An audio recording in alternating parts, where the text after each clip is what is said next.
Irony is a bitch. This 70s song came on some obscure FM station halfway from Denver to Santa Fe. I didn't know anyone in Santa Fe. Almost everyone I consider friends or family lives in Denver. I have season tickets to Colorado Avalanche games. As far as I know, no one in Santa Fe plays hockey. My company has 6 offices scattered throughout the greater Denver area. I will be the only employee in our new Santa Fe office who will be working from an apartment 2 blocks from Presbyterian Medical Center. Another irony. I was raised Methodist.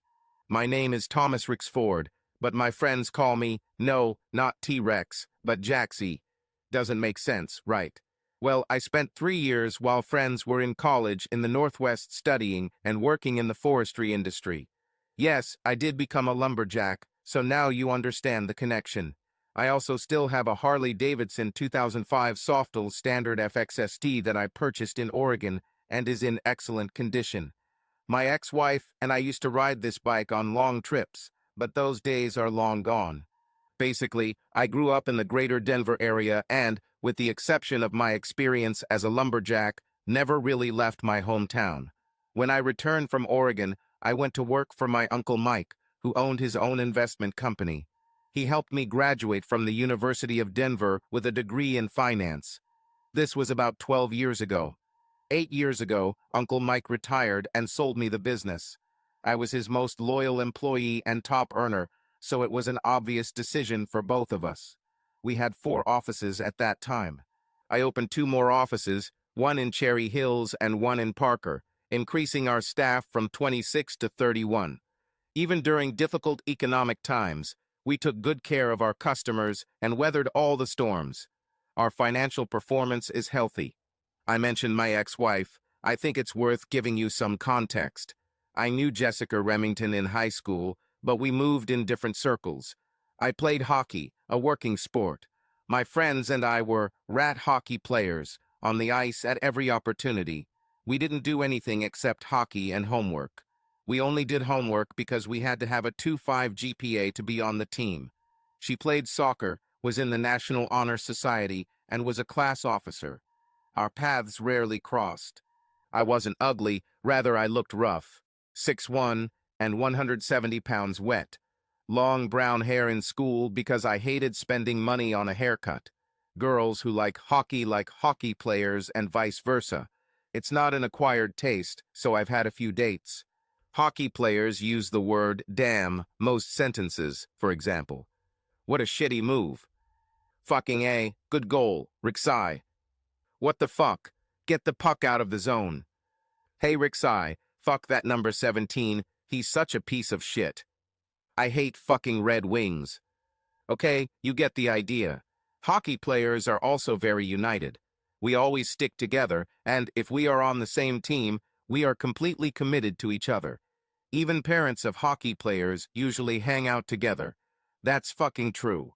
We all have a little bit of the least loved child syndrome.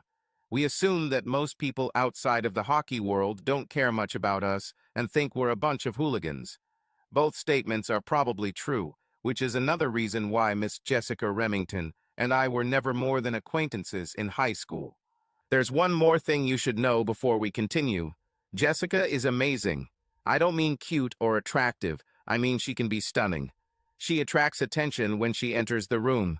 Deep red hair, fair skin, 5'7", with an unstoppable figure. Blazing green eyes, quick wit, and quite a strong personality. Since high school, she could have any guy she wanted. She never dated the captain of the football team because he was an amazing athlete, but also a bit of a nerd. I know that doesn't happen often, right? In those days, she didn't have a regular boyfriend, she just hung out with a small group of friends. Sometimes I saw her with a popular guy, but that was it. We didn't talk until 3 years after I moved back to Denver from the Northwest. I was a little toned up from climbing and chopping trees, and there was almost no fat on my body. I was playing in a men's hockey league with a few friends when she walked in. Apparently, her friend Trisha Carmichael is into hockey. She was dating our goalie, Mike Tooney Toomer. I may have forgotten to mention that hockey players add IE or XY to any name they hear. Jaxie, look at the stands. Is that fucking Jessica Remington? Sure damn sure looks like her Beamer. I can't believe she walked up to the fucking skating rink. She's with Trisha, Tooney's girlfriend. She's probably supporting her. I was a red-blooded American boy, so I played hard to try to get her attention. I scored 2 goals and made 1 assist. After the game, we showered and were heading through the rink's heating area when I walked past her. Hey, Thomas, good game. Are you going to stop and say hello to an old school friend? Sorry, Jessica, I didn't know we were friends at school. Good to see you. I stopped, put my bag down, and extended my hand for a handshake. I know it's fucking stupid, but I'm a hockey player. We don't have the best social skills. She smiled and took my hand. Well, maybe if you walked away from the rink every now and then, you'd notice that I thought you were a nice guy. Oh my God, what's that awful smell? Sorry, hockey bags have a unique smell, very distinct. I'll throw it in the Jeep so you don't have to endure it. See you later. She looked a little annoyed, but I didn't understand why. We barely knew each other, and I was very polite when I spoke to her. Never said, fuck. The Beamer ran after me as I climbed into my very old, but lovingly restored red 2005 Jeep Wrangler Rubicon. I think I have a thing for 2005 models, be it a car or a motorcycle. Hey, Jaxie, are you going to O'Connell's for a beer? Jessica is coming, and I heard her say she was wondering if you've become a snob by becoming a hot guy. You might have a chance, brother, I don't. Fucking sure why, but you better show up and don't ruin it. As my grandpa Mitchell said, I may be ugly, but I'm not stupid, so I agreed to meet at our favorite bar. I arrived first, grabbed a Coors, and plopped down at one of the 10 tables. When she arrived, she immediately walked towards me. Listen, Jaxie, is that your name? Sorry if I offended you, but your bag really stinks. But I would like to spend a little time together, without a bag, and talk. Damn. I mean, sure, Jess, I'd love to hear what's new with you. For the next 2 hours, it seemed like we were the only two in the place. I bought her a beer, and she bought me too. We talked about the past years. She attended UCLA and studied marine biology. After graduation, she spent a year as a junior at the Southern California Marine Institute and learned to surf. But she was a mountain girl at heart and returned to Denver. She was currently pursuing her teaching certificate and hoped to begin teaching high school math in the fall. I explained to her the origin of my name. She was genuinely interested in my experience as a lumberjack. She loved my Jeep, and her eyes really lit up when I mentioned Greta. She laughed when I explained hockey lingo to her, and even tasted it. Hey, Jacker, can you get me a damn beer? My name is Jaxie, not Jacker, I said, calling out to our waiter. Well, the way you tried to avoid me at the skating rink made me think Jacker was more appropriate, she said with a wicked smile. Damn me, was all I could say in response. She winked at me and said, perhaps. Before we left, we hugged politely, and she gave me her cell phone number. Call me, I'd like to ride Greta if you'll take me. I've never ridden a motorcycle, but it's on my bucket list. I waited 2 days before calling her. Believe me, I wanted to call 5 minutes after we broke up, but I didn't want to look desperate. I tried to look cool, calm, and collected, when in reality I was anything but. Hey Jess, this is Thomas. I was wondering if you wanted to join me on a trip this Saturday. We could go to Leadville. There's a music festival there this weekend. Damn you, Jaxie. I have a social life, and I can't just ditch my plans at the last minute for some hockey player, even if he's a star scorer. I was a little confused and stuttered. Sorry, Jess, I didn't mean to seem too pushy. Maybe next week. Damn you again, Jaxie. I'd love to join. What time do you want me ready? Well, it's about a 2-hour drive, so how about 9 a.m.? I'll be ready. She seemed ready to hang up. Hey, wait a minute. I don't know where you live. You're a smart guy, Jacker. Figure it out yourself. My name is Jaxie, I replied, a little annoyed at her mockery, but the line was already dead. I called Tuner, who in turn called Trisha and got Jess's address. On Saturday morning, I knocked on the door of her condominium in Golden at 9 a.m. sharp. When she opened the door, I almost fainted. She was wearing shorts, not too short but not too long, a white tank top over a red and white plaid long-sleeve shirt and black Texas stitched Hava cowboy boots. A UCLA hoodie was tied at the waist. I almost said, "Damn me," but I restrained myself. She saw my expression and smiled. "Have I passed the examination?" she purred. "Yes, ma'am, we're through." I gave her my spare helmet, a white and black AGV X3000, and we were off. The trip was great. Summers in Colorado are warm, but the mountains never get too hot. The first part of the trip was comfortable, but as we entered the foothills, we stopped to put on warmer clothes. She put on her sweatshirt, and I grabbed my black leather Roland Sands Ronin jacket. I noticed that she liked the way her driver was dressed.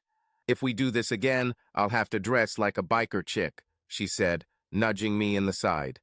Leadville was amazing. We enjoyed several bands, ate delicious tacos, and talked for what seemed like hours on end. Everything went great, but this was the first time I noticed guys staring at her. Some of them were reserved, others received pokes in the ribs from their girlfriends or wives. More disturbing, in retrospect, was the way she seemed to encourage such interactions.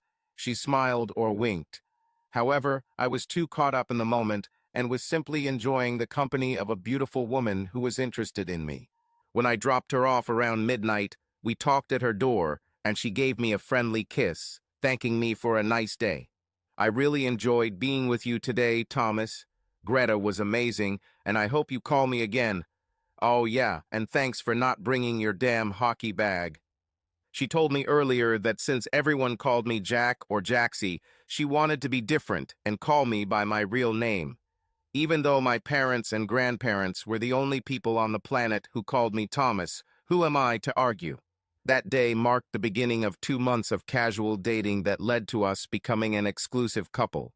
We texted every day and talked on the phone almost every night. She received her teaching certificate and took a job at a local high school.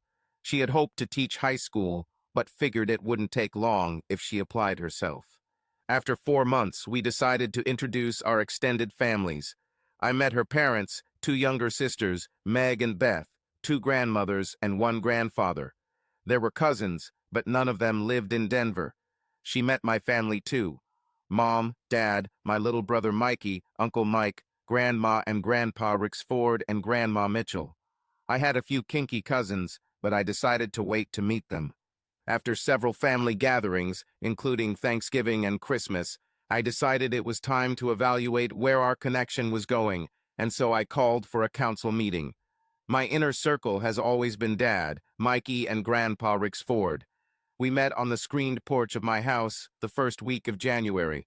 I had a fire burning in the fireplace, so even in sub-zero temperatures we felt comfortable. With a 15-year-old Glenlivet in hand, we sat down. "Well, guys, that's the way it is," I began. "I've been dating Jess for almost 6 months now. We've been exclusive for 4 of them, which is a first for me. I'm really starting to develop feelings for this woman, so before I go too far, I'd like to know what you 3 think. I don't care. I need to ask any of you not to hold back. I know that I will hear the naked truth from each of you, and that's what I need. I would like to start from the youngest to the eldest, if this suits everyone, grandfather, so that I want you to hear the opinions of others if you want to challenge any of them." Everyone nodded. "Okay, Mikey, get started." Mikey was 20 months younger than me and always looked up to me as a role model growing up. But Mikey was smart. Not just academically smart, although he had just completed his master's in applied mathematics, whatever that means. He tried to explain to me several times. I could understand the finance and business part, but the rest was Greek to me. However, I realized that Mikey liked to figure things out. It was never enough for him to understand something. He always wanted to test it in practice to make sure it actually worked or figure out how to do it better. It made him street smart. 2 years after I returned from my job as a logger, Mikey was a senior at Coup Boulder. I lent him my bike for a week the following summer. He told me a year later that he had only ridden it twice. Once on the first day, and once a day before returning it to me. He spent the rest of the time taking it apart piece by piece and putting it back together again. I almost fainted when I saw pictures of Greta dismantled on the floor of his garage. Then I thought about killing him, but he told me about a few improvements he had made to the fuel system, and damn me, I noticed the bike ran better when I got it back. Well, Jaxie, if this were math, I'd say there are a number of variables in fluid dynamics that need to be taken into account to determine the best results. But why bore you with the details? I'll keep it simple and use small words so you understand. 1. Jess seems like a wonderful girl. She has a good job as a teacher, she seems to genuinely care about you, and she doesn't take herself too seriously. 2. She doesn't have a long list of ex-boyfriends, so she hasn't exhibited the love it and leave it mentality. 3. You guys are showing, at least in front of us, real affection for each other. This includes, but is not limited to, respect, physical touch, good communication, and realistic conflict resolution. 4. If you continue this relationship, you will need to understand that whenever you are in public, even with friends, you will have to look around. She is stunningly beautiful, so every guy who doesn't like guys will notice, and many will probably try to make a move. 5. The big variable for me is the lack of time you spend together. You're both 27, so you have plenty of time to start a family. I'd like to see at least another 6 months before you make any long-term commitment. He finished and gave the floor to Dad. Thomas, you are a smart young man with a good head on your shoulders. 3 years of working in the forests in the Northwest took away many of the rough edges and helped you grow up quickly. Your business sense is excellent. From what I can tell, you are quite wise about your personal life. You enjoy the company of your hockey friends, but don't join them when they decide to do stupid things. I think you'll make a great husband for someone. I agree with Michael. Jessica seems like a good person.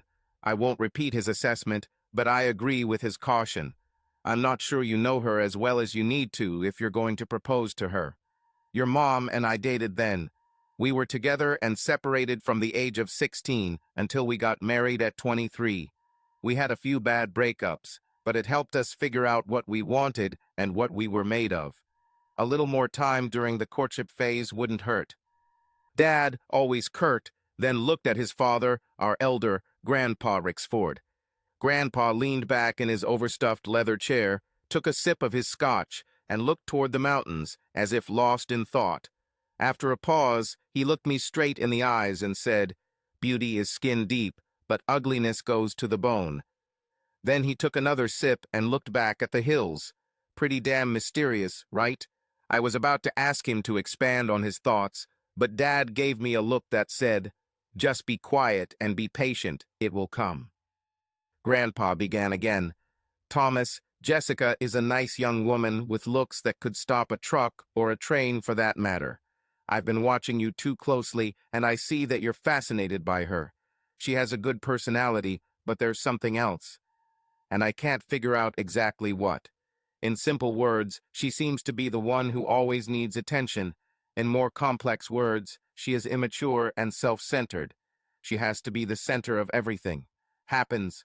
Silence doesn't come naturally to her, I think because no one ever shut her up when she was a child. Your dad grew up in the 70s, and I could never understand the immense devotion to rock music. Like the rest of his generation, he listened to it all the time. I hated it. Give me R&B any day of the week. Anyway, one day, I think when he was in high school, it was 79, I heard the words to a song he was playing by Bob someone, and the song was something about Hollywood. Dad interrupted her. Bob Seger, Dad, Hollywood Nights was a song. Yeah, that's right. Anyway, it's a song about a young guy who got his heart broken by some beauty queen. There was a line that said she was born with a face that allowed her to have her way. He saw that face and lost all control. Damn, I remember thinking, a song that actually makes sense in real life. My point, Thomas, is that it's Jessica. She can get anything because of her looks, but she doesn't always use it. She damn sure knows she's got it. This is potentially the ugly part of your relationship. Will she flirt with other men after marriage, simply because she wants something. Even if she is loyal to you, will these men misinterpret this and approach her? How much time will you have to spend looking over your shoulder? Will she respect you enough to stop this crap? My advice is more specific than your dad's or Mikey's. I like the slow approach, but I would add one element. Ask your uncle for 6 months leave, go back to Oregon and work in the forestry industry again. But this time, take Jess with you. Get some time alone where she doesn't know anyone and make a serious effort to get closer. I'm sure she can teach temporarily, so you're not asking her to put her career on hold. Mike won't be happy about losing his right arm for a while, but I'll talk to him about the big plan. He'll be fine. Do it.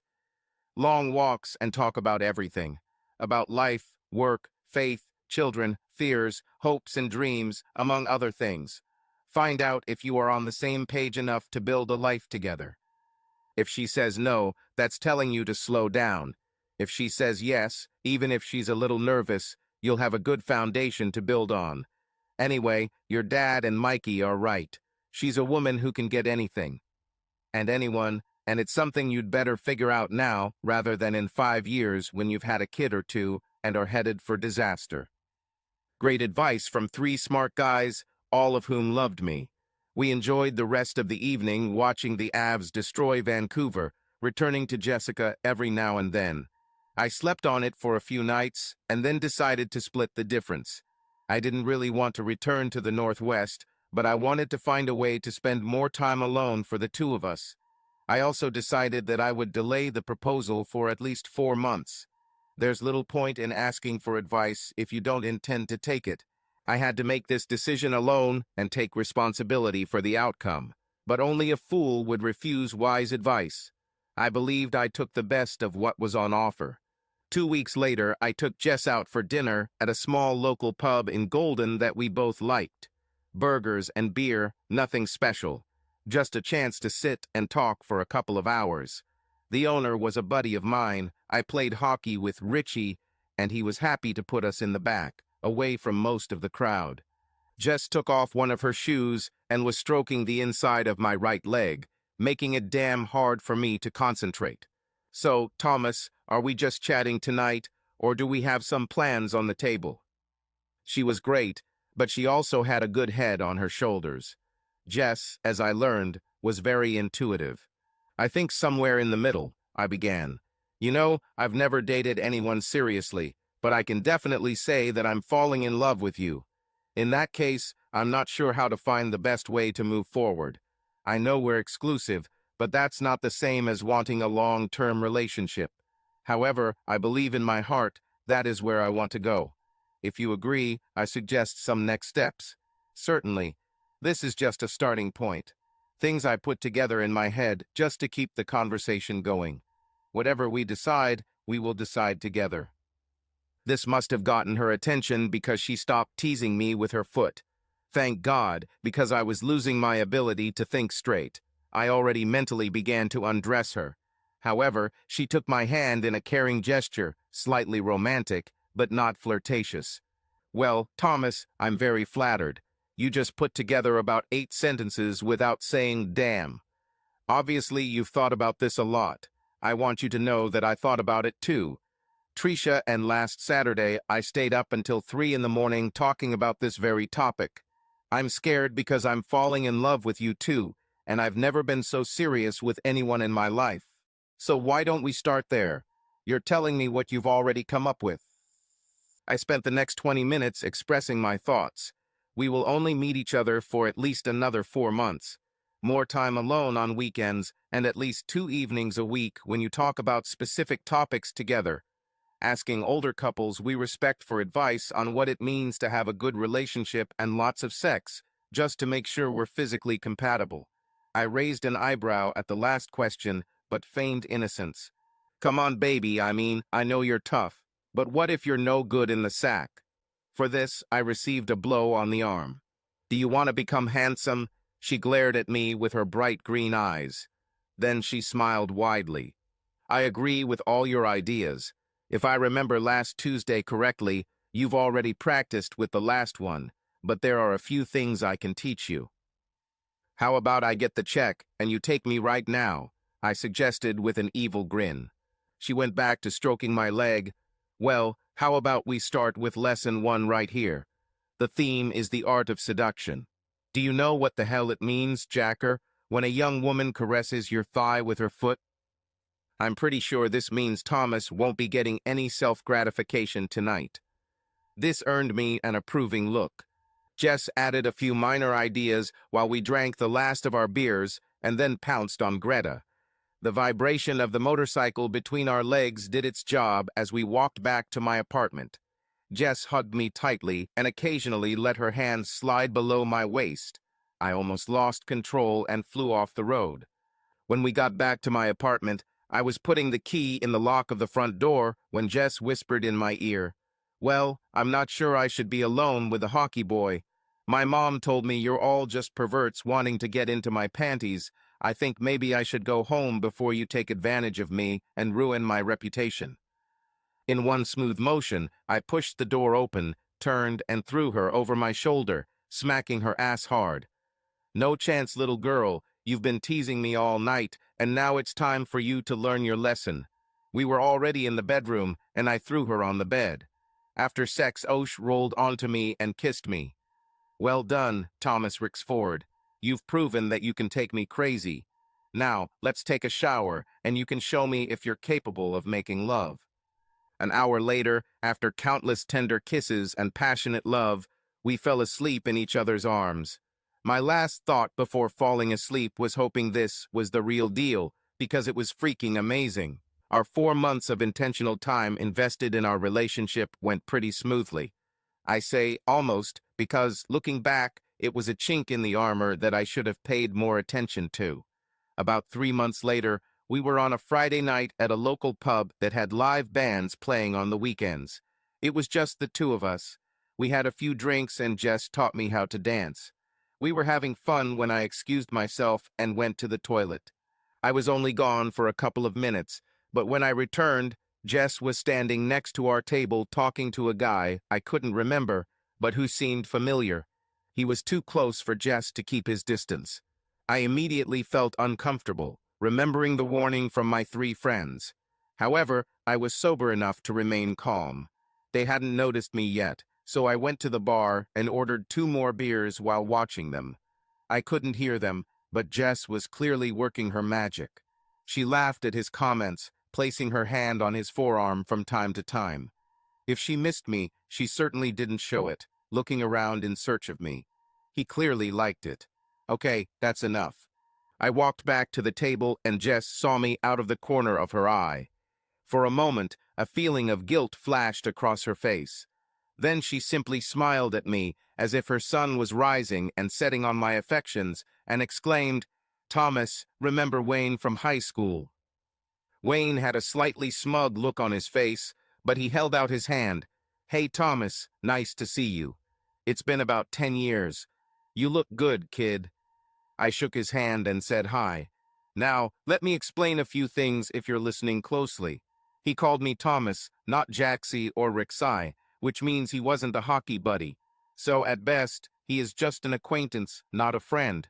Secondly, you can tell by the look on Jessica's face that she knew what she was doing was wrong. Now the question was how she would react. She missed her first chance. "Wayne, why don't you sit down and join us for a few minutes? Are you with anyone here?" "Thanks, I don't mind." "No, just with a couple of buddies, no one I can leave for a while to catch up with old friends." "I can't believe you're alone. A lot of girls should take notice." Second mistake. "You're too kind, Jess. I've dated one or the other. There were a few serious ones, but not as lucky as Thomas here." Jessica hasn't included me in the conversation yet. She didn't thank me for the beer I was now drinking. She just kept talking to Wayne. "Well, why don't you ask me to dance, and we'll see if we can get some attention for you." Third mistake. She didn't ask me if this was normal. She didn't even look at me until she stood up and took Wayne's hand, leading him to the dance floor. "I'll be back in a minute, honey. Don't flirt with anyone while I'm gone." I'll give Wayne credit. He looked very nervous. He was an inch or two taller than me, but he looked like a clean, rich boy from what I remembered. Probably never fought in his life. I had several fights in high school and several in Oregon. In truth, in the first week of working as a lumberjack, I got my ass kicked the first week of logging. I drank too much and threw it out to the hillbilly who was about 2 inches. Others liked it. He cleaned my watch while everyone was enjoying the show. We later shook hands and he took me under his wing. But from then on I tried to learn to control myself. Obviously Wayne didn't attend that school, but the look in his eyes told me he knew I did. "Do you mind if I dance with Jess?" he asked over his shoulder. Of course, Jessica told me in a tone that went beyond disrespect. There is no fourth strike in baseball, too bad. Wayne avoided being hit by at least being smart enough to try asking. I'm trying to follow an unspoken code among men. Jessica was in for a rude awakening. When they later returned to the table, I was no longer there. Greta and I had a great ride home in the moonlight, which allowed me to cool down a bit. Jess and I didn't live together. I may be old school, but I think it's disrespectful for a man to ask a woman to live with him without putting a ring on her finger. Yes, we were very sexually active, so call me a hypocrite if you want.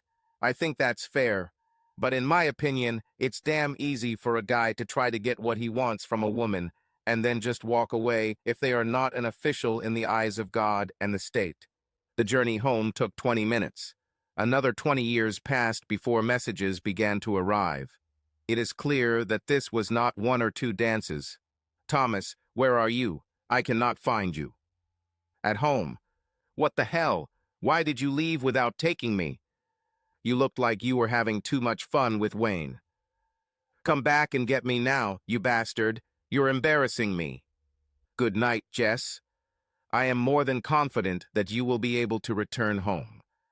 My phone rang before I could turn it off, but I ignored it and turned it off. I figured I'd get a good night's sleep before the shitstorm that was about to hit in the morning. Around 7:30 a.m., I was drinking my second cup of coffee when Jess burst in with her green eyes blazing. We didn't live together, but she had her own key. "You son of a bitch, Thomas. How dare you leave me like that? Are you such a little boy that you just ran away because you were hurt? Are you such a big baby? Damn, you better explain this minute if you expect me to stay." Her nostrils flared and her face turned red with anger. Her chest heaved heavily. Damn, she was sexy. If I hadn't worked as a logger for 3 years, I might have been scared.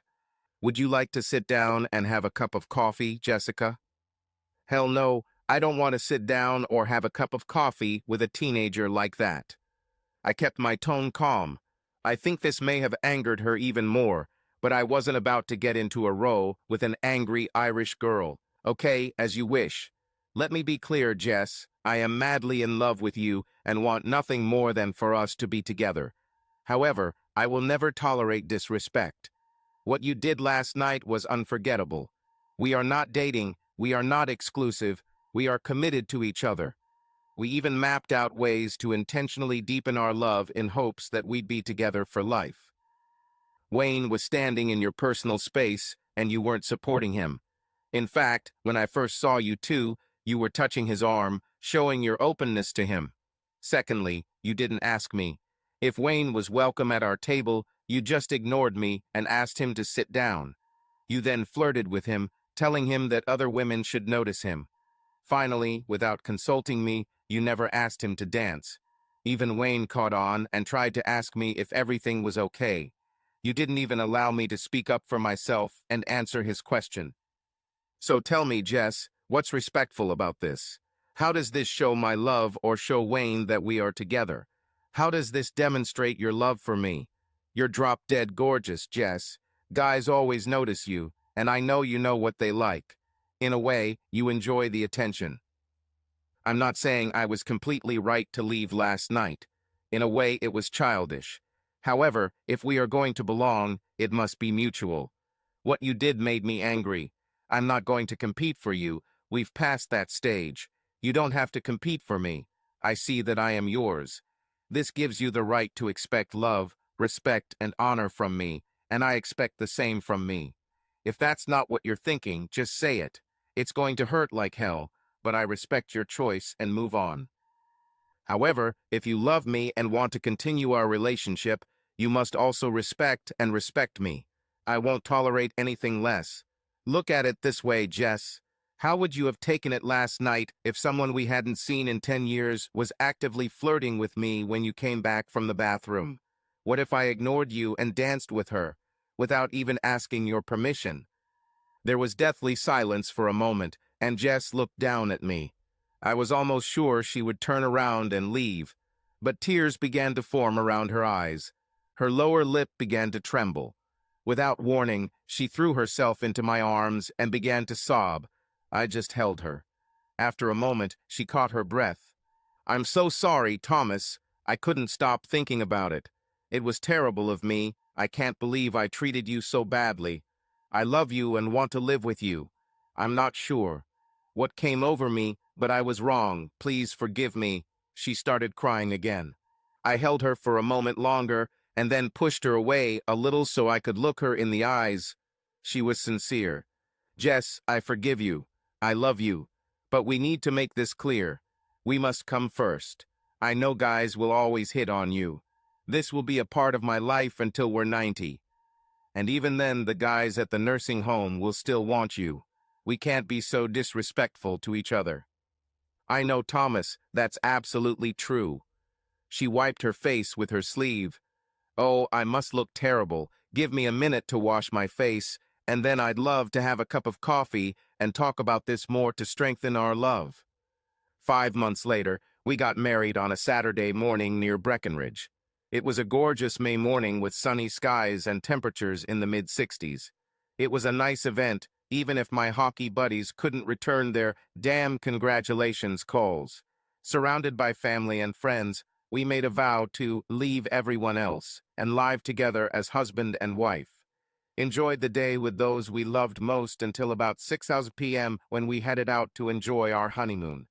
Accordingly, Greta drove us to Douai, where we boarded a flight to Cabo. 9 amazing days later, we were back in early summer in Denver. Over the past months, Jess and I talked a lot, went on long walks, and I thought we touched on several issues that were important to both of us. We even saw a therapist where we struggled with some important factors in our relationships, such as families or backgrounds, expectations, and communication. All in all, I felt like I had listened carefully and taken the advice of the 3 men who loved me the most and went on a lifelong journey with the only woman I truly loved and who truly loved me. So how is it that just 4.5 years later, I'm driving down the highway, single again after my divorce from Jess? I thought I listened carefully and applied the good advice I received. I thought Jess and I went through a lot of emotional, psychological, and relational territory before and after we got married. I believed that we were completely honest with each other and made a commitment to honesty, love, care, and respect. What I discovered the hard way is that it doesn't mean anything unless the other person makes the same promise in their heart. It turns out that Jess had different definitions for these words that she never shared with me. There were habits in her life that she was unwilling or unable to break, and that put us as a couple at risk. In fact, Grandpa Rixford was right. Jessica was a beautiful woman on the outside, but her ugliness got to the bone. A year earlier, Jess had learned that her application to the local high school had been accepted. She will teach Algebra Roman II and trigonometry to 10th graders. There were 2 older faculty members in the math department who were a couple of years away from retirement. If things go well, Jess will be teaching app math in the not-too-distant future. According to the head of her department, Dr. Charles Wellborn, or as he came to be known, Chuck the Hell. But I'm getting ahead of myself. Jess was more than pumped up in the first 2 months of the school year. Every evening she told me about her training and what this or that child had learned. It was clear that she liked it when kids liked math. She loved teaching middle school, and a big part of her passion was seeing the kids enjoy it. From time to time, she would talk about Dr. Wellborn and what a wonderful mentor he had been to her and the other new faculty members in the department. I didn't think much about it other than he was a good guy who wanted everyone to do their best. I should have turned on the radar, but he was 15 years older than her, married with 3 children, all teenagers. I first met him in early October. After hearing about his amazing personality and leadership qualities, I was a little disappointed. He was not a weakling. He was probably about 6'1" in tall. He wasn't overweight and looked fit and toned for a guy in his 40s. He was not bald, and his head was not covered with gray hair. But nothing about him stood out. Nothing special or surprising. The way Jess was talking, I guess I was expecting Wayne Gretzky teaching math. But to me, he looked more like Barry Melrose. To me, it was Dr. Dizzus Wellborn. At first glance, he was a good guy. To each his own, was my thought. Jess loved his support and leadership, so who am I to judge? I listened politely as she talked about how inspiring he was. It was at this point that I noticed that about 90% of our conversations were about her work and about 75% about Wellborn. When I talked about my work, hockey, or family, she would smile and listen for a minute or two, and then return to herself and her world. Since I've never been married before, I just assumed that's how most conversations about marriage go. I never minded hearing about her day or her work, even about her boss, but sometimes I really wanted her to ask me about my work, family, etc. Unfortunately, she rarely did this, and what is equally sad, I never shouted to her about it until it was too late. It was the week after Thanksgiving, and I was on the phone with my mom. No matter how wonderful the men in my family are, my mother can go toe-to-toe with any other man. We talked about the upcoming Christmas holidays and tried to synchronize our holiday calendars. Before we hung up, Mom changed gears. "Thomas, how are you and Jess?" "Okay, Mom, okay." "Is it true? Are you sure, Thomas?" Clearly, this was not a question. "Yes, I think so, Mom. Why do you ask?" "Well," Mom paused. "Mom, you always have permission to speak to me freely. I know you're not going to gossip about Jess or talk bad about her. If you have anxiety, I know it is because of love, so please tell me what you are thinking." "Nothing special, Thomas. She just always talks about herself and her work. I've never heard her brag about you unless someone else did it first. I've never heard her ask you a serious question about what you're doing, or it seems strange to me, son. Enthusiasm in a relationship is a two-way street.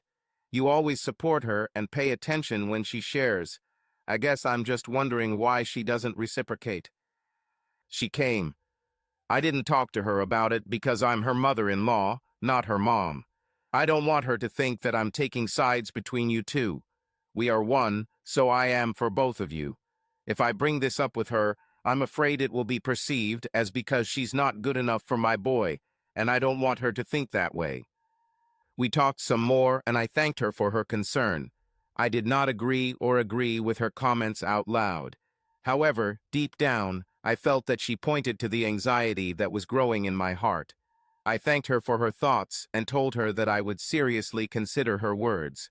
I didn't tell Jess about it right away, but I decided to start keeping a journal of our conversations. No details, and I wasn't trying to set a trap for Jess to make my point. I work with numbers and specifics for a living, so it was easy to start just tracking our conversations. This is how I was able to get the interest I mentioned earlier. We talked almost exclusively about Jess and her world. I got a nagging feeling in the pit of my stomach as I remembered Cigar's song. She was born with a face that let her get her way. Jess was amazing in many ways, but in this area she was immature and selfish. However, she is used to always getting her way. I decided that I would plan a trip for the weekend so we could talk and enjoy each other's company. We did this off and on for the first 3 years of marriage, so it didn't come as a surprise to Jess. This weekend we brought up issues that we found interesting or troubling about our relationship. I knew Jess wouldn't feel overwhelmed if I acted this way. I was excited when I booked us a cabin near Aspen, knowing that we would be able to relax, enjoy each other, and talk freely about ourselves. Before I paid the deposit, I checked our general schedule and saw no school conflicts for the following weekend. I'd missed the hockey game and have to put up with a few "what the hell" Jaxie comments, but I was confident I'd survive, especially if I did my penance and bought the first round after the next game. I was really excited to share my plan with Jess when she got home. Immediately after dinner, I shared my plan with her. I thought she would be excited and want to go. Wrong. She was silent for a few seconds longer than I expected, and then she spoke. "Thomas, I would like you to check with me first," she began. "Charles is planning a mandatory pulpit meeting for next Saturday morning. He wants to introduce some new ideas for next semester's curriculum." When she spoke, there was an expression of annoyance on her face, not disappointment that we could not spend the weekend together. "Jess, to be honest, I checked with you. I looked closely at our shared calendar, and it wasn't listed. How long ago was this planned? I didn't miss the fact that Dr. Wellborn became Charles, but I decided to leave it out for now. About a week ago, I think," Jess replied, sounding less confident than she should have. "I'm sure I added it, but I may have forgotten." This was the first time that a shared calendar was her idea. I was furious. "Damn it, Jess, you're already working too hard. Now Wellborn thinks he controls your weekends too. This is not fair, Thomas. Charles wants what's best for our math students and teachers. He just wants to help everyone. I don't think one Saturday is that big of a deal. We will probably find another day off to go away together." "That's not the point, Jess," I replied, growing increasingly irritated. "We have been using this calendar for several months now, and it is our main tool. It was your idea. I remember 2 months ago I forgot to include a dinner with a couple of clients on a Wednesday night. As far as I remember, you made a scandal with me, demanding to change the meeting. I am sure that what is true for me is also true for you." "Damn it, Thomas, you're making a mountain out of a molehill. We can just reschedule." "Sorry, Jess, you're right," I said, sarcastically enough for her to get the hint. "Forgive me for holding you within the same framework as you hold me. Forgive me for wanting to plan a nice weekend with my wife. Forgive me for disrupting Charles' almighty schedule." She started to respond in anger, but spoke into the back of my head as I left the room and headed for the door. I got on Greta and rode for about an hour to calm down. An hour turned into 3 as I went to the local pub and had a couple of beers. When I returned home, the atmosphere was cold. We only saw each other briefly and didn't speak. I ended up working in my home office for a couple more hours and fell asleep on the couch. I've always been an early riser since I worked in the Northwest. Lumberjacks can party late into the night, but work begins before the sun rises, and if you want to get paid, you can't be late. I left the house at 5:30. Jess usually gets up around 6:15, so we didn't cross paths. At the office, I canceled the reservation, which cost me a $100 deposit. Not such a big amount, but it annoyed me. Later in the day, I noticed that her faculty meeting was on the calendar, as was the math teacher conference in Colorado Springs on the second weekend of January, as well as 2 bachelorette parties between then and then. Later that afternoon, I sent Jess an infantile message. Immediately after work, I go to the skating rink. Game at 7, then a couple of beers. I'll be home around 11. If in doubt, check the general calendar. It's been there for 2 months. There was no answer.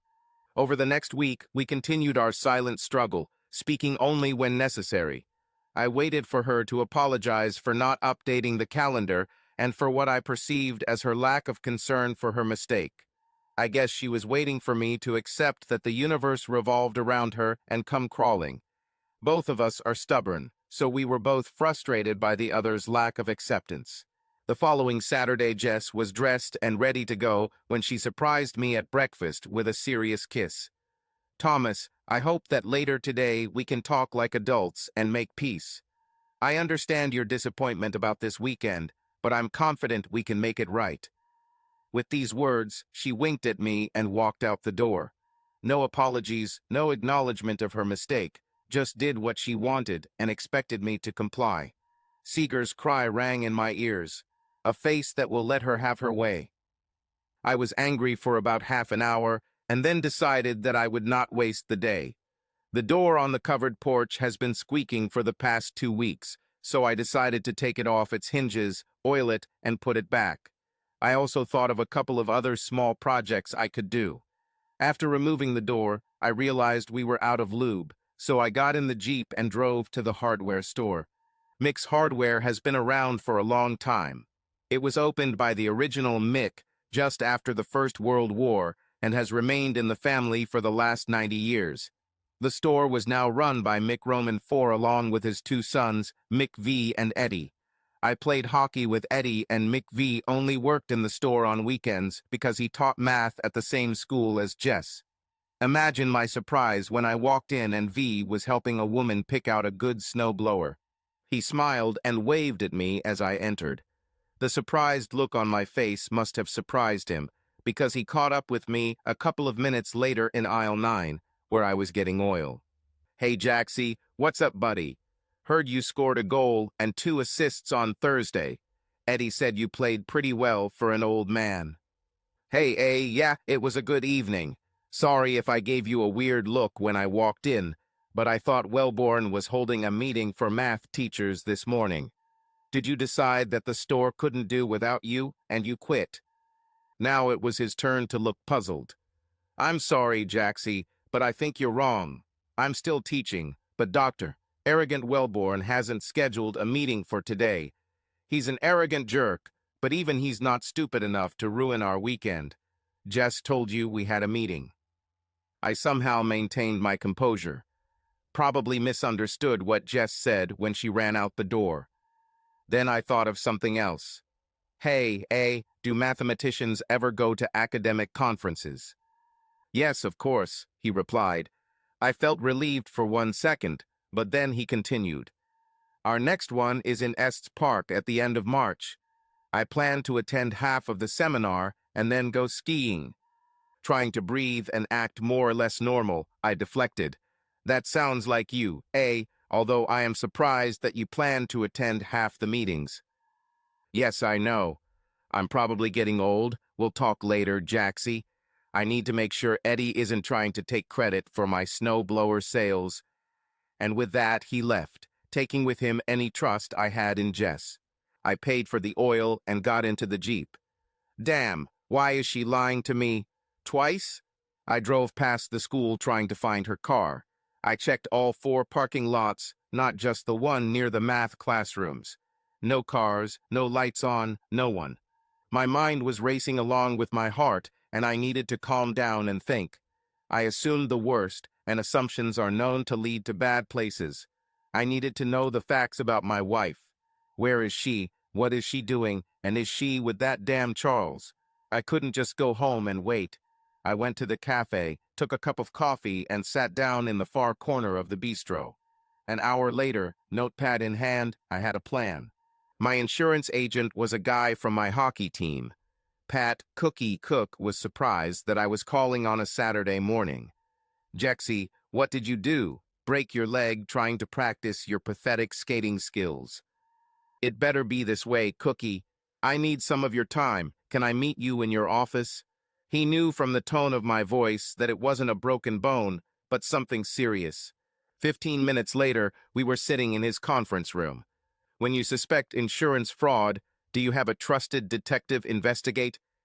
"Of course, Jaxie, but why do you need a detective?" "Cookie, this is completely confidential, right?"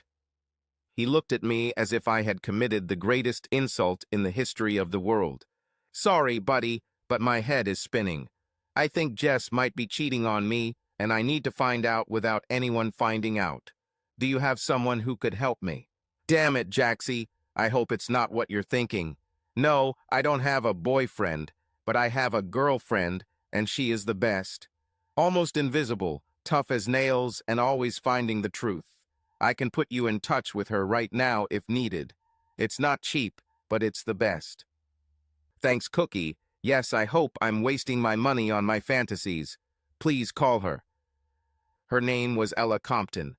Since private investigators work unusual hours, she agreed to meet with me later in the day.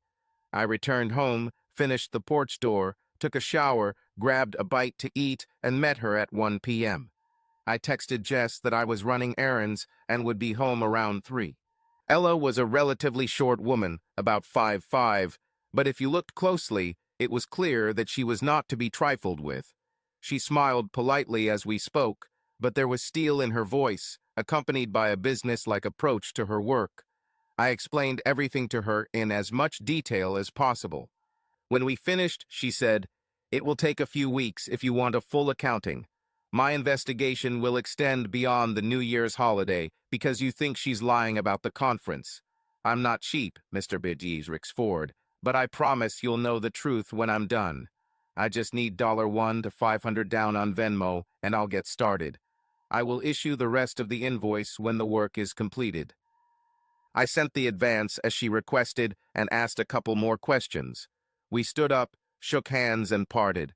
I felt like I was at rock bottom, but I knew I had to keep up appearances. I had to be dishonest with everyone I loved and respected, but secrecy was the only way to find out the truth. Jess was home when I arrived, and she was working in the kitchen, humming to herself when I entered. In a good mood after having sex with Chuck, I thought as I kissed her on the cheek and told her I needed to take a shower. Luckily, I had tickets to the Avalanche vs. Predators game that night, and Jess rarely came with me. I took Mikey, and she was more than happy with it. Before I left, I lied for the first time. "Jess, I'm sorry I reacted so strongly this weekend. I wanted us to spend it together, but I shouldn't have talked to you like that. Please forgive me." "Of course, Thomas. I understand your disappointment. I'm also sorry that we couldn't leave, but we'll be leaving soon, just the two of us." Bitch to the end, huh? I thought. The next 6 weeks were hell. I put on a happy face at the office, at home, and with my family. Christmas was painful as we exchanged gifts and went to my parents' house for lunch, then to her family's for dinner. New Year's was even worse, if that's even possible. We went to dinner and danced. Jess kissed me passionately at midnight, and we had sex later in our hotel. The physical part was the hardest. We had sex at least once a week. I still loved her body, but now I was just using it for my limited pleasure. No real warmth or pillow talk. No love, only sex. If she noticed it, she didn't show it. New Year's Day fell on a Friday, so we still celebrated with dinner at Mom and Dad's on Sunday.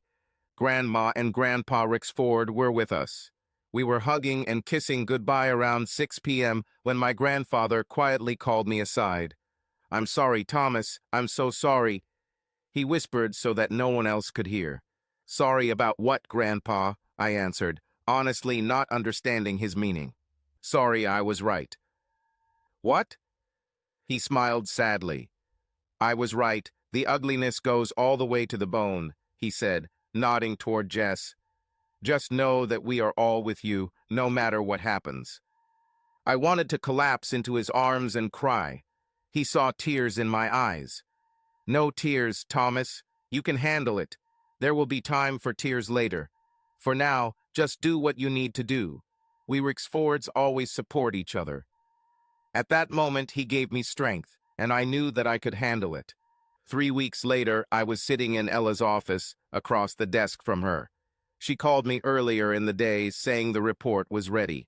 I asked to meet at her work, not mine. If the news was what I expected, I didn't want to fall apart in front of my employees. She started.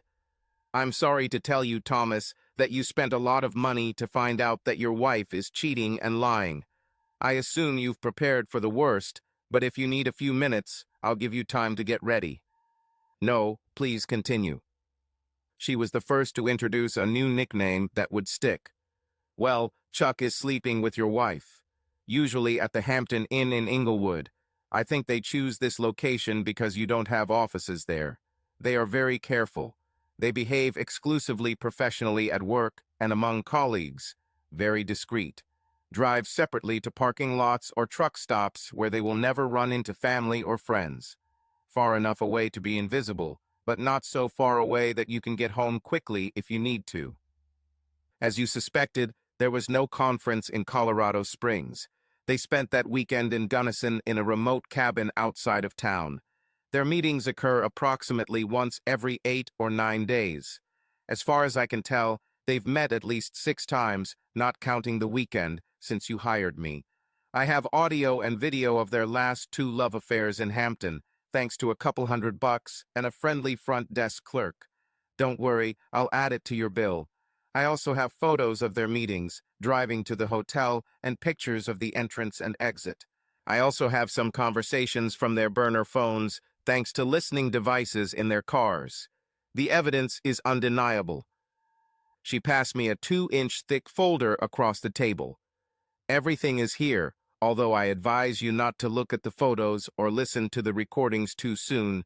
They're very graphic. For some reason, I was able to remain calm throughout our conversation. I asked her several follow-up questions, and she answered each one thoroughly. When we finished, I asked her to send the final invoice to my private business address. I collected the folder and got up to leave. Mr.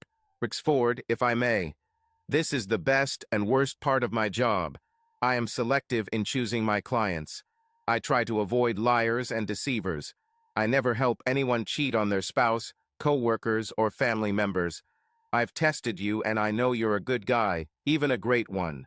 You don't deserve this. I hate to break this news to you. This is the best part of my job, though, because now you know the truth. You can deal with this honestly as you see fit. You are no longer in the dark. You may have been a cheated husband, but not anymore. Now you can regain control of your life and go on the right path. Thank you, was all I could say. The last thing, she added, I dug Chuck a little more. This isn't his first rodeo. If you want help taking down this bastard, I will offer my help for free. It's a shame this isn't the 1880s, or we could hang it before sunset. When I went out, I noticed that it was starting to snow. Gray twilight seemed to envelop my world. I sat in my Jeep for a few minutes, trying to figure out what to do next. 5 minutes later, I called Jess. She answered the third ring. My second lie. Hi, honey, I had to go to Boulder this afternoon to see a client. They were in a real mess and needed my help urgently. It's snowing heavily here now, and I still have a couple of hours of work to do, so I'll be back tomorrow. Oh, sorry, dear. I was going to surprise you and go to your hockey game today. Please be careful and get home safely tomorrow. I love you. Thanks, bye, was all I could say. I was planning on visiting my parents, but on a whim I stopped at the Hampton Inn in Inglewood. I parked 2 lots away in a spot where I could watch the entrance. My Jeep was hidden from view by several bushes bordering the parking lot. I decided to wait an hour. While he was waiting, Cookie called and told him the bad news. Damn, Jaxie, I'm so sorry, buddy. Thank you, Cookie. I need you to cover for me in front of the guys today. Make sure they know the next keg is on me. I'll call you tomorrow, but for now, please score a few goals today. Just talking, as usual, helped. Of course, brother. I didn't have to worry about whether my soon-to-be ex-wife would show up with her lover. About 35 minutes later, Chuck appeared and headed into the lobby. I guess they felt safe enough knowing I was out of town to drive separately, because 5 minutes later Jess, the evil bitch, arrived and parked at the far end. She walked to the side door where her boss greeted her, opening the door and giving her a quick kiss. I threw everything up on the bushes.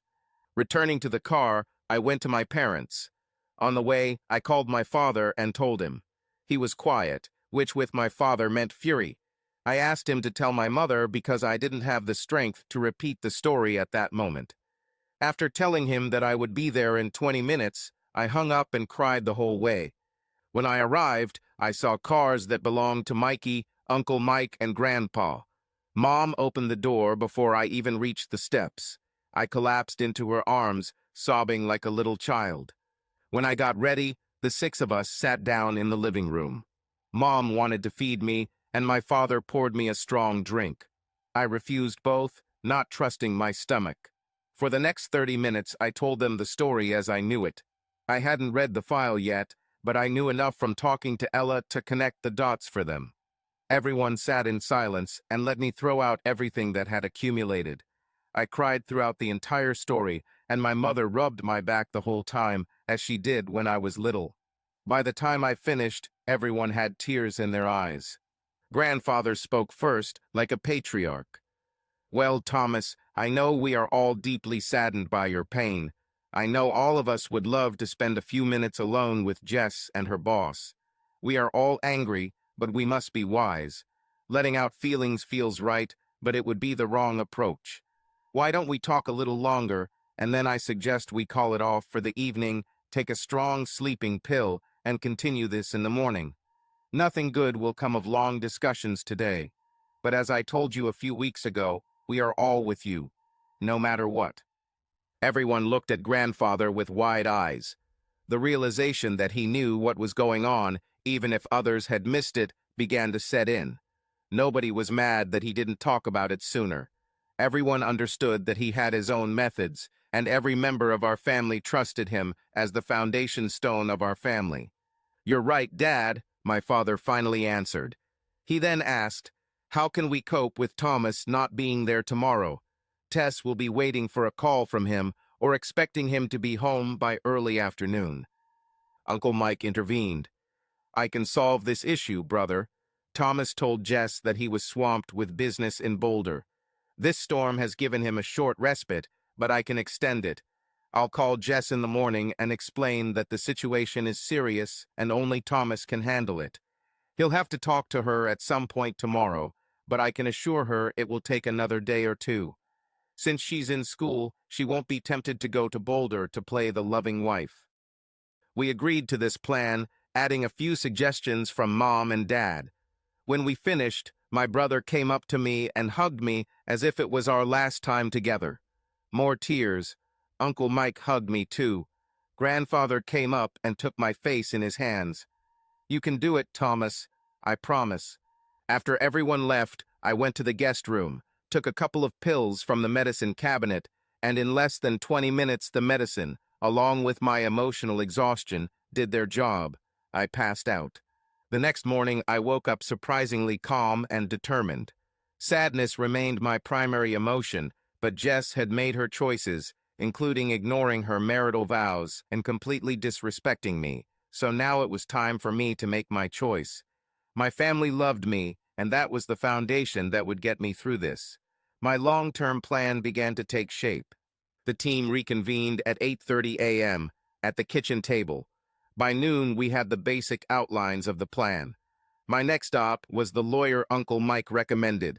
I wanted someone who successfully advocated for people like me, husbands whose wives cheated. I arrived at the law firm at exactly 1:30. After the introductions, I sat down with the second of the three scourges. Meredith Beach Cochran was a pleasant-looking woman whom I assumed was in the late 40s. She had steely blue eyes and a firm handshake. We exchanged pleasantries as much as possible in this situation. I learned that she practices exclusively family law and never defends or represents fraudsters. It was clear that she was knowledgeable about the law, but also had a realistic view of the world of divorce in Colorado. "What do you want when the dust settles, Mr. Rixford?" "I'm not quite sure yet, consultant," I replied. "I know I don't want her to leave our marriage with an extra penny, but I guess that's not realistic. However, our prenuptial agreement clearly protects my family business in case of divorce due to infidelity. I want to keep my good name, which means I don't want us to hide the fact that her betrayal is the reason for my lawsuit. I want his name to be known to the public as the one she cheated with. I'd like to see him fired over this, but I'm prepared to settle for public humiliation for him. Besides, I want to cut all ties and move on with my life." "Most of what you say makes sense, and I'm glad to see that you don't have high expectations about what we can expect from the trial. I have to ask you, as your lawyer, you have no intention of causing physical harm to either of them, right?" "No, ma'am, but once his name gets out, I can't vouch for what some of the more enthusiastic guys on my hockey team might do." "Well, damn it, you're right about that," she replied with a devilish grin and a raised eyebrow. My mouth opened in surprise. I just looked at her. "Two brothers played at the University of Denver in the early 2000s, Jaxie, so I know the lingo," she winked. "Well then, damn it, Mrs. Beach Cochran, I think I've found the right lawyer." "Yes, Mr. Rixford, and you can call me Beecher if you want." "Great, I'm Jax." Before I left, we agreed on the following. 1. I will leave her a folder with evidence so that she can study it carefully. 2. She will file for divorce within 24 hours and Jess will receive the papers after school on Friday in the school parking lot. She believed that the effect of surprise would work in our favor. Maybe Jess will do something stupid when we meet that will help us achieve our end goal. 3. I will be home on Friday evening for the first conversation and will insist that Jess leave since the house is in my name. 4. We will continue to work with private investigator Ella for a couple more weeks to monitor Jess' behavior before and after she is served with the divorce papers. This was a bit of a pain as the bill was already around $5K. There were other points she emphasized: staying calm, letting my family help me cope with the pain, and maintaining a normal routine even though I wanted to retreat into my shell. We ended our first conversation by exchanging cell phone numbers, and she made it clear that I could call her at any time with questions. I texted Jess as I left her office. "I'm done with this mess. I'm going home. I'll be there around 6. She replied, "I can't wait to meet you." She added some red hearts. I immediately deleted the message. I went back to my parents for a couple of hours to tell them what was happening. Mikey was there with Mom and Dad when I arrived. I called my grandfather and told him too. "You sound better already, Thomas. I'm proud of the way you carry yourself." At 5:30, it was time to go home. When I arrived, I had already made a plan for the evening. Jess was upstairs, but when she heard the door, she ran downstairs. I met her in the kitchen, and we exchanged a pleasant kiss and an intimate hug. Nothing excessive, but enough that she wouldn't suspect anything was wrong. I showered, changed, and we made a simple dinner of burgers and a big salad together. I realized that I had not eaten for over 24 hours and suddenly felt hungry. As dinner came to an end, Jess began to flirt. She was wearing a baggy shirt, no bra, and leggings that didn't cover much. The thought of sex with Jess was disgusting to me, but she was still my wife, and I was still physically attracted to her. "You may have had to be Jacker last night, but I hope Jaxie takes his wife upstairs and fucks her senseless today."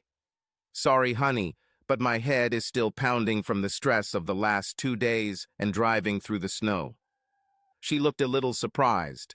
On one hand, you could count the number of times I've turned down sex over the years, and I'd have 5 fingers left.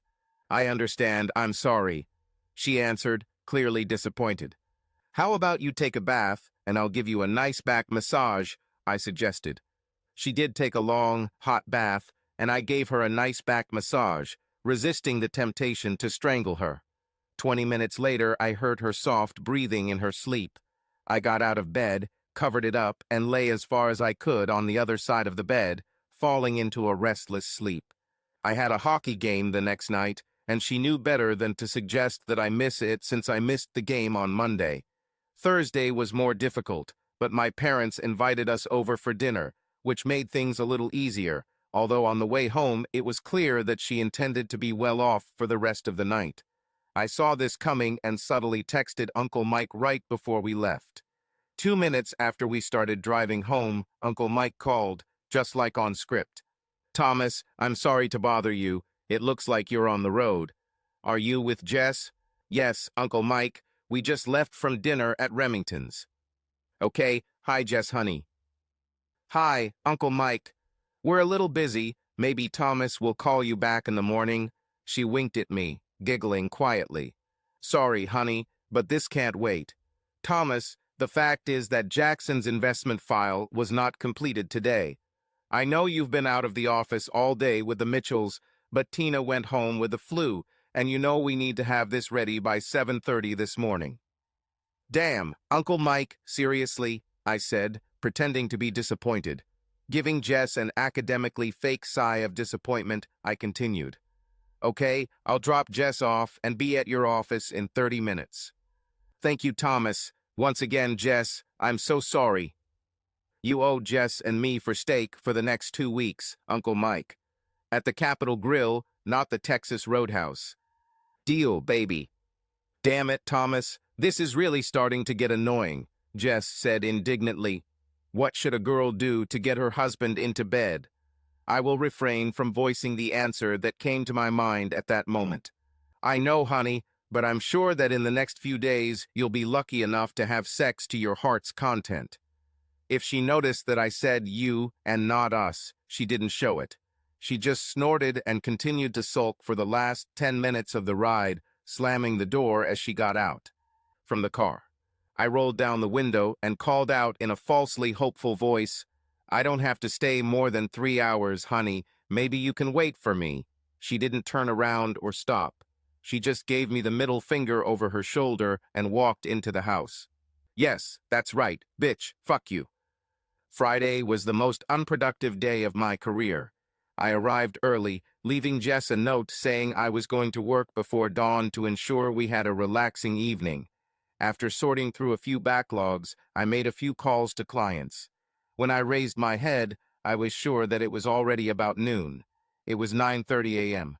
I told my assistant Donna that I was going to the gym where I had been training intensely. After meeting my dad and Uncle Mike for lunch, I headed back to the office for 2 more unproductive hours and then headed home.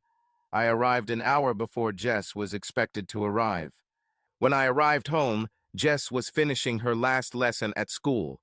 Chuck peeked into her classroom, grinning lustfully. "Hey, honey, how about we stop somewhere on the way home today?" Chuck was a nice guy and could charm like no other. However, Jess was a woman who always managed to get her way from men, including me. She was starting to get tired of her lover. He was excellent in bed, but he had a job with clear restrictions. He would never become rich, and he was 15 years older than her. Besides, he had no intention of leaving his wife and 3 children. The more she thought about it, the more she realized that Chuck was a dead-end street. She decided to stop it, but wanted to do it politely since he would still be her boss. "Sorry, Charles, but Thomas and I have been fighting all week, so I need to go home to him. How about meeting on Sunday evening? Thomas has a hockey game at 5, so I can meet you from 4 to 6. After this, I'll tell him we're done," she thought. Chuck didn't like it, but he understood. Maybe it's not too late to convince your mother-in-law to take the kids for the evening. His wife wasn't as beautiful as Jess, but she was still pretty, and he always enjoyed sex with her. "Okay, I'll pick you up from the bus stop at 4. He whistled as he left her class. Jess was relieved that she was going to break up with Chuck. He treated her like a princess, but he was beginning to think that he had a right to her body. She has always dominated the men in her life, even Thomas to some extent. No one, especially Charles, will control her. After sitting down for half an hour and grading her math tests, Jess realized that she adored her husband. Some of the important connections between love, loyalty, devotion, and honesty that are essential to a healthy marriage were not working in her brain. It didn't occur to her that she should feel guilt and shame. Jess should have realized how selfish and narcissistic she was deep down, but it eluded her. It never occurred to her that her true ugliness was down to the bone. All this is about to change. "Excuse me, are you Mrs. Jessica Rixford?" the woman asked as she approached Jess in the parking lot, holding a manila envelope. Beecher always used female bailiffs to serve wives. Low-key women tended to reassure other women. "Yes, it's me, sorry, I don't know you. Who are you?" "I have an important document for you, so excuse me for asking, but can I see your ID?" "Of course," Jess said, confused and intrigued. A polite, friendly trick always worked. Jess wore a teacher's badge around her neck. She took it and showed it. "Is that enough?" "Great, thanks. Mrs. Jessica Rixford, you have received the documents." The woman handed Jess a folder, which she accepted. The bailiff turned around and left, wondering why some women were so stupid. "Stupid people always accept documents without even thinking," she chuckled as she got into the car and drove away. "Wait, what? I don't understand who you are. What is this?" Jess didn't get a response, only the sight of a woman running away. Slowly, like the dawn over a dark early morning, reality began to take over Jess's world. "No, it can't be," she whispered, tearing open the envelope. The words at the top of the first page screamed at her. "A suit for divorce." "No, no, no, this can't be right," her brain responded. "Thomas would never do this to me. He adores me. He loves me. He can't know about Charles. We were absolutely secret. There was no way he would find out. If he had known, he would have confronted me about it. Oh God, I have to go home and fix everything. She was rushing for the keys, dropped the papers, started crying, picked up the documents, and tried to open the door at the same time. A moment later, she managed to collect everything, open the door, and start the engine. She was crying and shaking with fear. She tried to slow her breathing, but having little to no experience with real shock or stress, she was confused. It took her a few minutes to calm down and start driving home. Along the way, she went from hysterical to furious to crying, and then back to furious. She was ready to tell him everything when she returned home. No one, especially Thomas Rixford, treats her so shamefully. How dare he put on such a show at her work? Luckily, it was after most people had left, but a few teachers were still on campus, and it's likely several of them witnessed the conflict. By Monday, rumors will be spreading throughout the school. Again, it did not occur to her that she herself was the cause of her pain. Her infidelity to the man who loved her unconditionally was the root of this disaster. However, by the time she pulled into the driveway, she had collected her thoughts and was determined to remain calm. She was sure that she could explain her infatuation with Charles if Thomas knew about it. She claimed it was sexual harassment and explained that he forced her to sleep with him for promotion. Yes, an action plan was being formed. She would never choose to sleep with another man. Thomas was her one and only, but she was too scared to tell him the truth. She was too embarrassed to tell him what had happened and was afraid that his anger would get out of control and he would attack Charles, ending up in serious trouble. She would then have sex with him until he passed out and they could put the incident behind them. By the time she walked through the door, she truly felt confident in her plan. I was sitting at the kitchen table when she arrived. There was another file on the table, but Jess ignored it. She went on the offensive. Thomas, my love, there must have been a terrible misunderstanding. Why do you want to divorce me? We love each other. You are my only relative soul. What the hell made you do something so stupid? I remained calm. Jess, please sit down. She did. Jess, I've learned some disturbing things about your behavior as my wife. I'm going to give you a chance to come clean and tell me the truth. I promise I will sit and listen without interrupting. If you give me an honest reason why my actions are wrong, I will reconsider. Jess started to interrupt. I raised my hand. But Jess, let me be clear before you start. I'm going to record our conversation on my phone so that there is no confusion in our discussion later. You only have one chance to be completely honest with me. Please don't hide behind lies and misrepresent what you did. If you do this, I can promise you that we are done, and I will proceed with the divorce immediately. Still ignoring the folder on the table, Jess began. I don't mind recording this, Thomas. I'll tell you the truth. Charles Wellborn forced me to have sex with him. He used his position of power to force himself on me. Time and time again, I fought off his advances, but he made it clear to me that the best way forward was in his bed. At first, I tried to just kiss him and let him touch me a little. I hated every second of it, but I endured it because I was depressed and didn't know what to do. But this was not enough for him, and he always demanded more. As Jess continued, she began to cry. I didn't want to tell you because I thought I could handle him, and I was afraid you would attack him and end up in jail or worse, jail. When it became clear that sex was the only way to satisfy him, I did just that. In fact, he was in my class this afternoon after school, trying to get me to sleep with him before I came over to your house, but I turned him down. Oh, Thomas, I'm so glad you know now. You can help me put an end to his bullying. I can't prove it, but I've heard rumors, and I think he did this to other teachers before me. At that moment, Jess laid her head on the table and began to sob. Jess, I'm really sad, but I have to say it was an amazing performance. Thomas, what are you talking about? How can you say such terrible things after I gave you my soul? Jess, you always knew how to get your way with men, including me.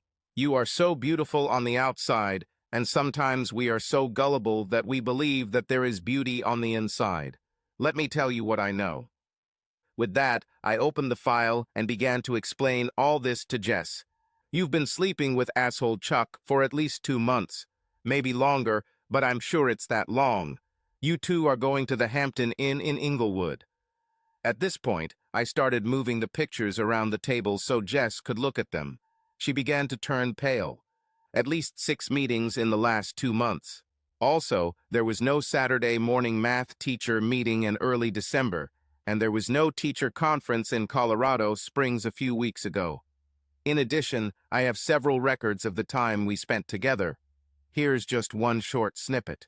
So, my dear, loving, faithful wife, you certainly do not look like a woman who has been taken against her will or who is trying to reluctantly appease an abusive boss. Your voice and these photographs tell the true story. You slept with Chuck at least 8 times, one of them for an entire weekend in Gunnison, and that's just one. A cheating bitch wife who thought she could set her husband up and get away with it. Jess sat there, mouth agape, for the first time in her life, speechless and coming to the conclusion that she couldn't constantly flirt, bat her eyelashes, and solve her problems. I continued, "You broke my heart, Jess. I have no idea how many tears I have shed over the past couple of months realizing your betrayal. My work and family relationships suffered. My self-esteem has hit rock bottom. And I repeatedly asked myself why. Why would you ruin my love and our marriage because of some outside sex with a school teacher? Some people say that the opposite of love is hate, but I think the opposite of love is indifference, and that is how I will treat you. I won't care about you anymore." Thomas I. "No, Jess, not anymore. I packed a bag for you. If you want to go upstairs and get a few more things, that's fine with me, but you won't be in this house tonight. My lawyer's contact information is in the packet you have, so if you want to come and remove more of your stuff, just let her know. I'll make sure I'm not here. If you want, I'll throw it away or burn it." "But Thomas, please, I'm sorry. I was too scared to tell you the truth. I screwed up royally, but we can get through this. I want to be with you and only you." "Scared, Jess? Is it true? When have I ever given you a reason to fear me? I never raised my hand to you and rarely even raised my voice. If you were afraid, it was because you were afraid that you wouldn't have your cake and eat it too." "Thomas, I will not leave this house like a defeated woman. You can't kick me out. This is my home too." The Irish side of her was beginning to emerge, and she wasn't about to give up without a fight. "Jess," I replied, keeping my cool, "I bought this house with my own money before we got married. It is registered in my name. Luckily, we don't have children, so you can't argue that you need a house to look after the kids. Our prenuptial agreement clearly states that I keep my assets if we divorce due to your infidelity. I know that your appearance allowed you to almost always get your way, but you should have read this document more carefully before signing it if you wanted to deceive me and steal my home from me." "Thomas, I don't want to deprive you of anything. I want us to be together. Charles means nothing to me. I was already planning to break up with him this Sunday." She realized her mistake as soon as those words came out of her mouth. "This Sunday, right? While I'm at my damn hockey game. Farewell sex for Chuck. Even if I believe you, which of course I don't, it's too little, too late." "I swear, Thomas, I don't care about him. It was a stupid hobby on my part. I have no excuses, but you can't leave our marriage over this. We are meant to be together. Yeah, Jess, that was stupid. It was also selfish and cruel. But let's be clear, I'm not leaving our marriage. You threw it in the trash as you spread your legs for Chuck." The full weight of her infidelity began to sink in, and she began to sob. I sat with my arms crossed, waiting for her to pack up and leave. Finally, she spoke. "Where should I go? What should I do, Thomas?" "It's up to you, Jess, but here's what you should know. My family is aware of what happened. They have been by my side for the past couple of months as I learned of your betrayal. I didn't tell your parents. You'll have to do it yourself. However, if you lie to them or distort the truth, I will not feel any guilt about sending them a copy of this file. I'm not going to physically attack Chuck. However, you should know that by Monday morning your director will be aware of what has happened. I am not going to sue the school because the administration did not know about your connection. But I'm not going to hide who had sex with whom and how often. Chuck can handle this himself. If his wife contacts me, I will tell her the truth. I'm guessing you know he has 3 children. Their lives will explode, and it will be on your conscience too. So, like I said earlier, I don't care about you anymore. Where you go is your business. Sleep with Chuck or whoever, I'm done. The locks on the doors have already been changed. I didn't touch your money or accounts. You have enough money to live. You will see that the divorce I propose is more than fair given the circumstances. You can sign the papers now or wait, but I advise you to find your own lawyer. Now, if possible, collect everything you need and be kind enough to leave my house. Jess finally gave in. She wiped away her tears, went upstairs, and gathered a few more things. When she left, she walked through the kitchen. I sat quietly, emotionally drained from the confrontation, but relieved that it was over. Sorry, Thomas. Yes, Jess, you're right. Here I am, 8 months later, divorced and heading to Santa Fe. Why am I leaving, you ask? Good question. The answer is simple. I need some time away from it all. I love my family deeply and know they love me, but like my trip to Oregon 15 years ago, going out on my own again will be difficult, but it will give me a breath of fresh air.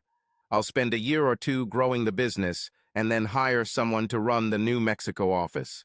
I'll probably move back to Denver, closer to my family and friends. Apparently my hockey team won't win many damn games without me. But at the moment, I need a little space, a little time to immerse myself in something new. A little adventure is exactly what I need. The only woman I plan to spend time with is Greta. Jess? Well, I'm not sure what she does.